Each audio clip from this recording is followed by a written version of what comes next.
Hello tout le monde, bienvenue dans Un Regard, le podcast qui vous donne une nouvelle approche de vos séries télé. Je sais que ça fait un moment que je ne vous ai pas enregistré d'épisode, je suis totalement navrée, mais ce n'est pas pour autant que je n'ai pas travaillé. J'ai eu l'occasion de découvrir quelques nouvelles séries, dont l'une qui m'a particulièrement marquée. C'est vrai que j'ai souvent tendance à dire que This Is Us et Les Demoiselles du téléphone sont mes séries préférées, mais je crois que celle-ci les surpasse pour moi.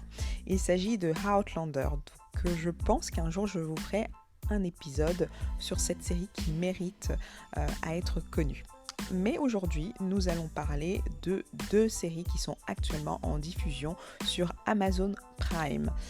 Eh bien, installez-vous bien, prenez un thé chaud ou un café ou un chocolat, ce que vous voulez, et c'est parti!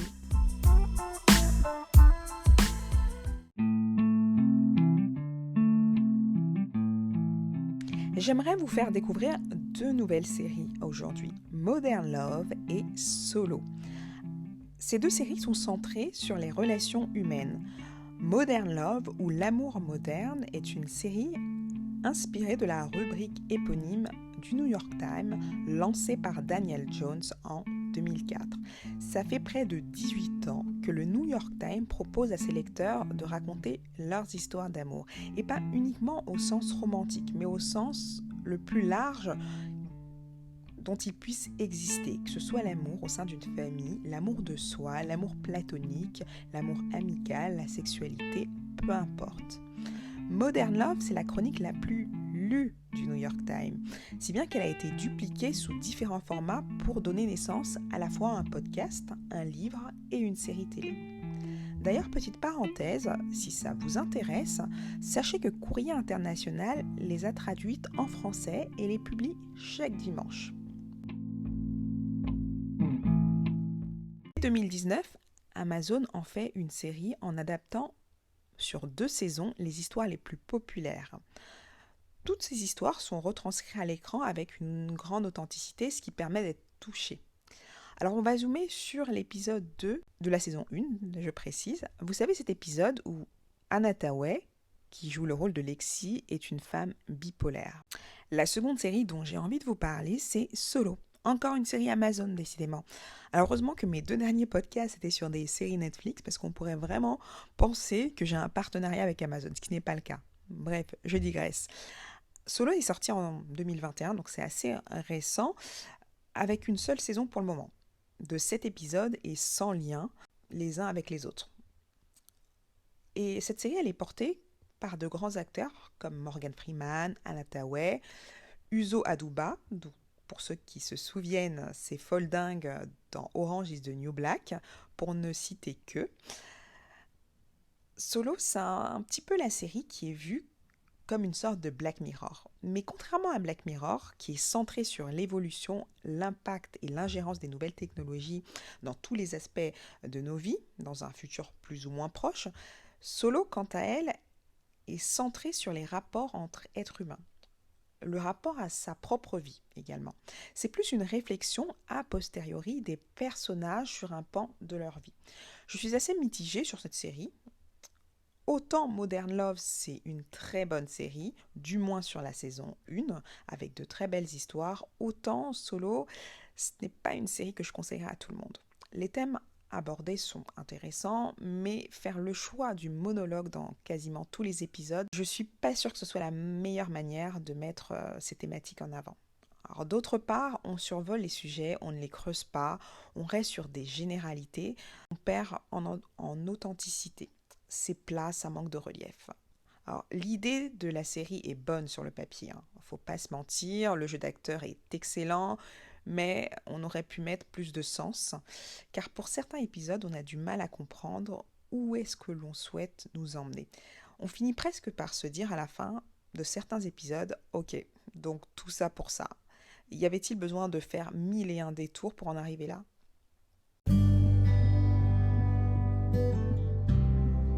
Là où Modern Love va aller chercher un sujet aussi généraliste que l'amour, mais va savoir l'amener dans une réalité unique et personnelle, avec des épisodes avec du relief, de la profondeur et surtout du sens.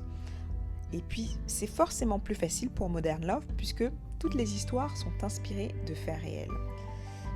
Comme pour Black Mirror à ses débuts, avant que le concept ne soit complètement dénaturé par Netflix, mais ça c'est un autre débat, désolé Netflix, Solo met parfois mal à l'aise. Elle vous ferait presque bader à certains moments. C'est une série qui pose des questionnements légitimes et qui nous pousse à nous poser les bonnes questions. Le genre de questions auxquelles on pense furtivement, mais on trouve des prétextes, notamment le manque de temps, pour ne pas y répondre. Parce qu'en réalité, ces questions sont dérangeantes et elles nécessitent de faire preuve d'honnêteté envers soi, de mettre ses ressentis et ses émotions à nu. En soi, retourner à une forme d'authenticité. Et c'est pour ça que c'est dérangeant, car c'est un exercice auquel nous sommes peu habitués et que nous avons tendance à fuir dès que l'occasion se présente. Et moi la première.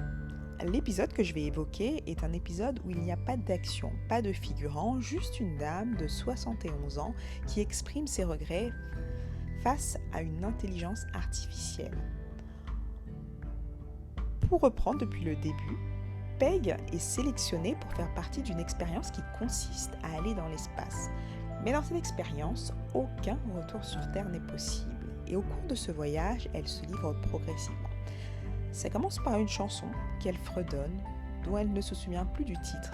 Et l'intelligence artificielle lui demande si elle a besoin d'aide pour s'en rappeler. Elle décline l'offre en disant qu'elle ne veut surtout pas l'embêter avec ça. Elle veut en savoir plus sur cette étude, comment se comporter.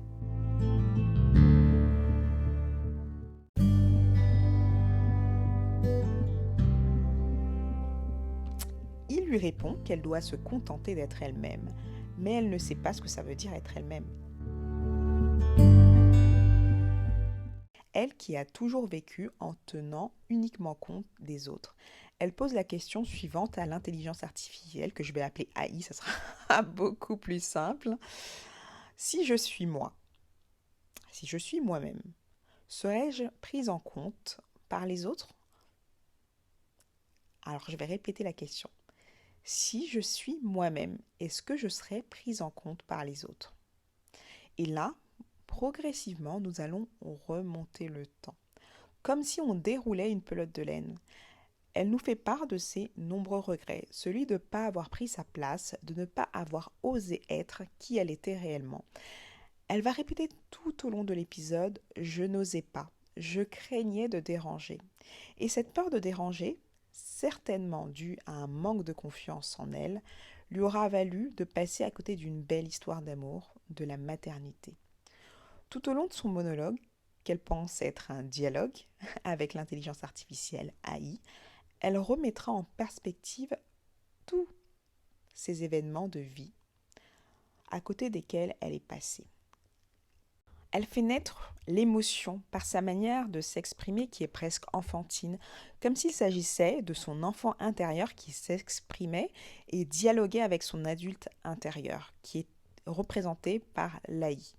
Et lorsque son introspection se termine, elle se dit que finalement, 71 ans, ce n'est pas trop tard, qu'elle peut désormais commencer à être elle-même et faire les choses en fonction de ses besoins et ses envies. Elle demande à l'intelligence artificielle de faire demi-tour et de la ramener sur Terre afin qu'elle expérimente sa nouvelle personnalité. Et là, il lui répond qu'il est trop tard et que c'est un voyage sans retour possible. Et c'est ainsi que l'épisode se termine. C'est une métaphore qui nous dit c'est aujourd'hui qu'il faut être soi, parce que demain, il se pourrait qu'il soit trop tard. Le temps qui est passé ne sera jamais rattrapé. L'épisode de Modern Love dont je souhaite vous parler a un titre évocateur, Take Me As I Am. Désolée pour l'accent. Accepte-moi tel que je suis. Lexi, aka Anataway, a caché durant toute sa vie sa bipolarité. Elle se donne un mal fou afin que personne ne découvre qui elle est réellement, par peur du rejet, du jugement. Sauf qu'à un moment, suite à une rencontre amoureuse qui échoue, elle a un déclic et va dire la phrase suivante. Bon, c'est pas exactement ça, mais je vous ai noté les grandes lignes. J'ai toujours caché qui j'étais pour ne pas souffrir et être rejetée. Et malgré cela, je suis rejetée. Et si j'essayais de me révéler telle que je suis avec ma maladie, est-ce que cela serait différent? Peut-être bien que oui, ou peut-être bien que non.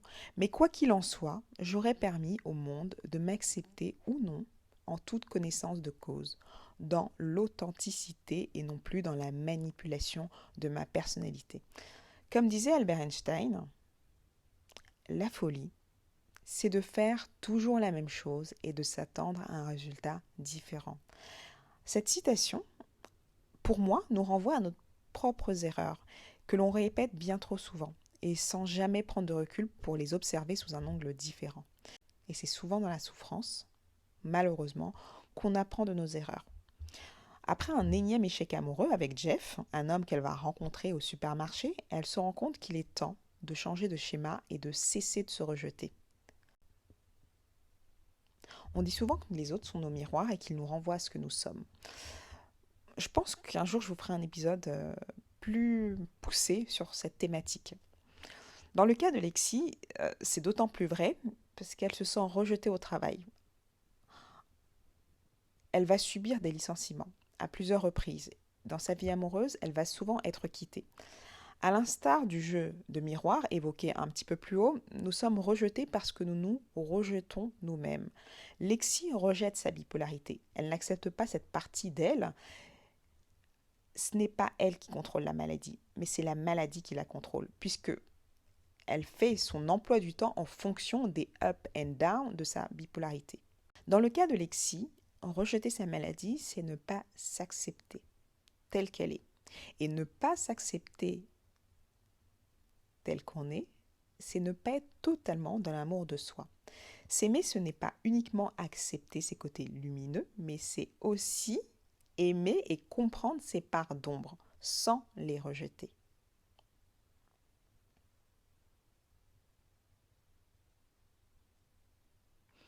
Elle se rend compte que cacher sa maladie, qui est une partie d'elle, et en plus une grosse partie d'elle, demande finalement plus d'efforts que de se montrer telle qu'elle est. Alors elle va décider, pour la première fois de sa vie, d'essayer de faire différemment, d'être honnête et de laisser les gens choisir de l'accepter ou non. Cesser de paraître et oser être soi. Dans cet épisode de Dans un regard, pas de grand discours, ces deux épisodes parlent d'eux-mêmes, grâce à des dialogues et des monologues qui sont finalement bien construits. En général, ce qui empêche les individus d'oser être réellement ce qu'ils sont, c'est le manque d'amour et d'estime qu'ils ont pour eux-mêmes. On revient toujours au même sujet, l'amour de soi. Sans cela, impossible d'être, être avec un E majuscule. Je vais vous poser deux questions et s'il vous plaît, tentez d'être le plus honnête possible. Qu'est-ce que ça signifie être soi-même? Et êtes-vous authentique dans tous les aspects de votre vie? Et quelles sont les raisons qui vous empêchent de l'être? Vos réponses seront probablement, dans la majorité des cas, liées à une peur ou quelque chose de ce genre. Je vous laisse y réfléchir. Peg, qui demande à l'intelligence artificielle si elle ose être elle-même, les autres vont-ils la considérer? Ça démontre une peur de ne pas être acceptée. Certaines peurs sont irrationnelles. Elles existent et se concrétisent uniquement parce que vous y croyez et que vous leur donnez de l'importance. Il n'y a pas de mal à avoir des peurs. Nous avons tous des peurs. Ces peurs doivent être accueillies et cesser d'être niées. Peg, dans la série Solo, à force de discussions, de monologues, elle comprend que sa peur de déranger est irrationnelle et qu'elle est liée à la mort de son père.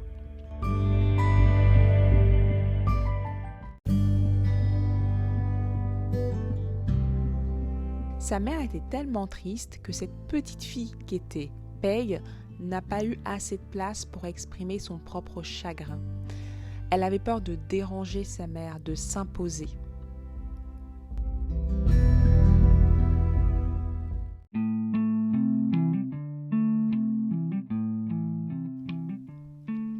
Lexi, dans la série Modern Love, à la fin de l'épisode, décide de rappeler toutes les personnes qui l'ont rejetée ou les personnes qu'elle a maladroitement blessées, en leur expliquant que son geste n'était pas intentionnel et que c'est parce qu'elle est malade.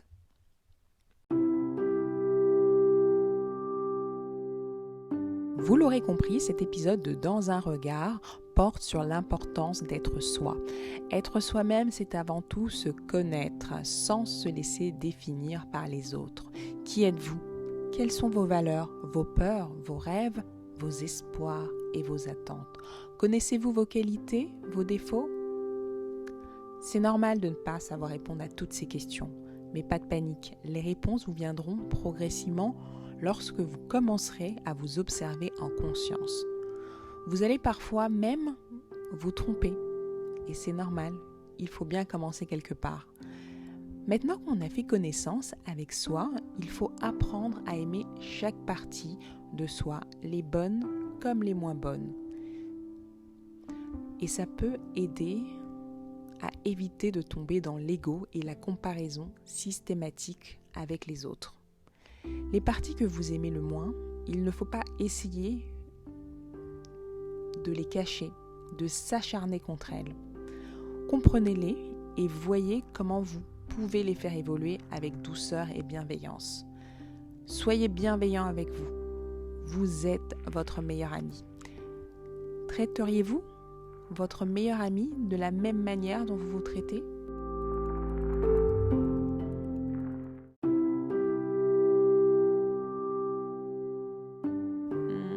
Je ne crois pas.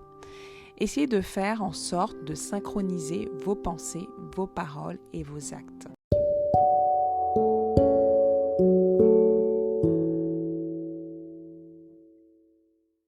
En apprenant à être vous-même, vous montrerez au monde que vous vous respectez et il est difficile de manipuler quelqu'un qui sait être lui-même et qui se respecte.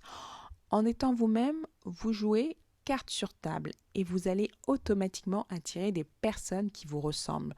Vous éviterez bien des problèmes liés à la manipulation, aux relations toxiques notamment. Car c'est très compliqué de manipuler quelqu'un qui se connaît et qui connaît sa valeur. Vous éviterez les frustrations et les regrets liés aux peurs et à la suradaptation.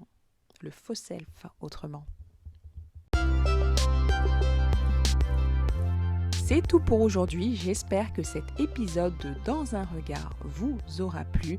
N'hésitez surtout pas à me donner vos impressions, à discuter, à mettre des commentaires sur votre vision de l'importance d'être soi. Je suis sûre que chacun a son opinion. Encore une fois, mes propos n'engagent que moi, mais je serai totalement ravie de discuter et d'échanger avec vous. C'est tout pour aujourd'hui. On se retrouve dans un prochain épisode. Je vous remercie pour votre écoute et j'espère que ce podcast vous aura plu. Si c'est le cas, n'hésitez pas à le noter 5 étoiles pour que d'autres personnes puissent également le découvrir. Et je vous dis à bientôt tout en vous souhaitant une agréable journée ou soirée. Ça dépend du moment où vous écouterez ce podcast. Allez, ciao!